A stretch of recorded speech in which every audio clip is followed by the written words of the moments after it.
This is Sunday the 31st of August 2025 in the Irish National Clare. Tanya is with Cavega Fowl and Cavega.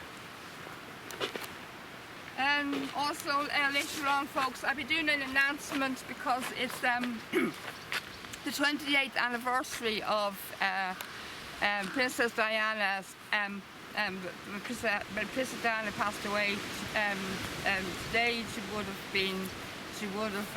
Would be 28 years since she passed away. This is the 28th anniversary of the day that she died. So in Paris, she passed away in Paris today, 28 years ago, in a car crash in Paris. At the age of she's born 1961, so she would have been 37, that's right? I'm not sure. 30 something. She's born in 61. 61. She died in what, 98? 97. I'm 97. 97. 61, yeah? 71, 81, 91. It's 36 years. 36. She wasn't wearing a seatbelt. If she had worn a seatbelt, she was in the car. They're going to need to turn. They're going to need to. What tunnel was it in Paris? I have no idea. There's some tunnel. There was a railway. No, there was some tunnel they're going on to. And they were chased by the paparazzi or something like that, I think it was. She wasn't wearing a seatbelt. If she had worn a seatbelt, she would have only got away with minor injuries, and she would have survived.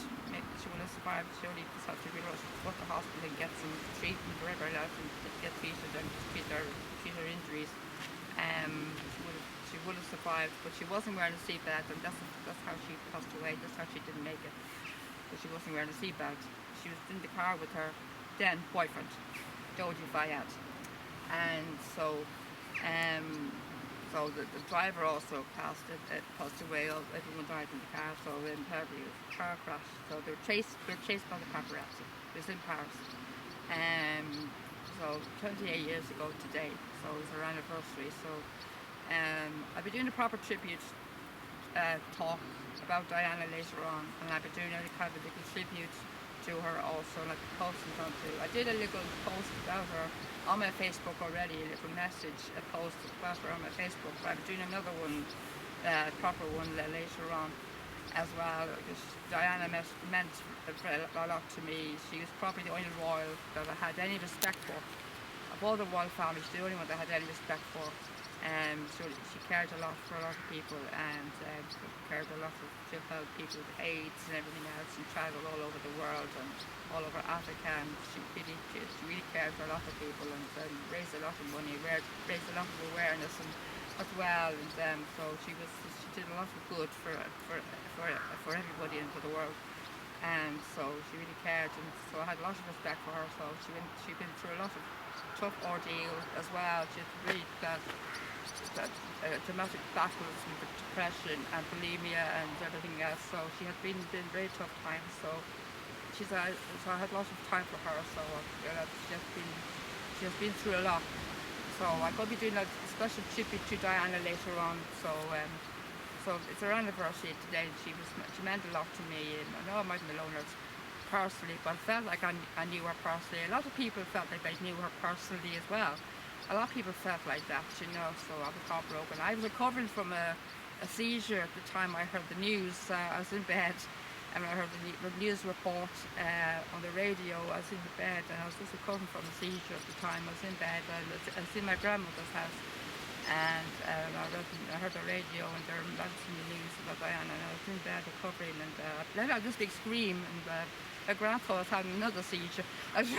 She came down and said, "No, this is Diana, Princess of Wales." So I just heard the news on that Diana had passed away. So yeah, she had a seizure early that evening.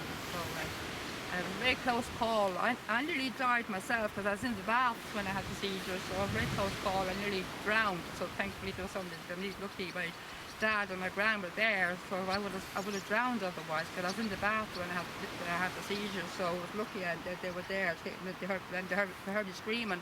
They hadn't heard me screaming, I would have drowned in the bath. I wouldn't be here today. So that practically saved my life. So yeah, so it was very sad. It was very tragic. It wasn't a nice way to end my day, especially when I was recovering from a seizure.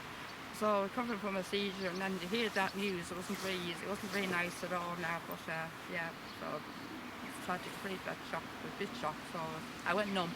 She went numb when I heard the news. She went numb. I felt numb. That's the way. That's how I felt. She numb when I heard the news about Diana. But yeah, sad loss to the world and a lot of people. So you probably felt the same. That you probably felt like you knew it personally too. didn't you? Absolutely, absolutely. Millions of people did. How did you react when you heard the news? I was shocked, saddened. Yeah, but what were you when you heard the news? I was in Athlone. Athlone. What were you doing in Athlone? What were you doing? I was going to or coming from Galway. I'm not sure whether I was going to Galway or coming from Galway. Yeah. You had the radio on. Was the radio? No, it was in a queue for the bus, and the person behind me told me, and I told somebody else, and so on. That's how the news trickled through. Yeah. What do you think was the fault, really? Do you think it was the bad I don't want to put it on coffee? film, Do you think thing. he was drinking, or... I don't want to put it on film. Anyway, okay, folks. I'll be doing a proper talk about that later on, about Diana later on. She was, as you know, she was a very important figure to everybody. Very important figure. I think that the leg is going to abandon me before we got bored of me now talking about Diana. What time is it? Lunchtime. We didn't eat that much in Dances today. It's 2. We're not far from the Blanford Yard. We go to the Blanford Yard then. Okay, pause the video. Pause that, yeah.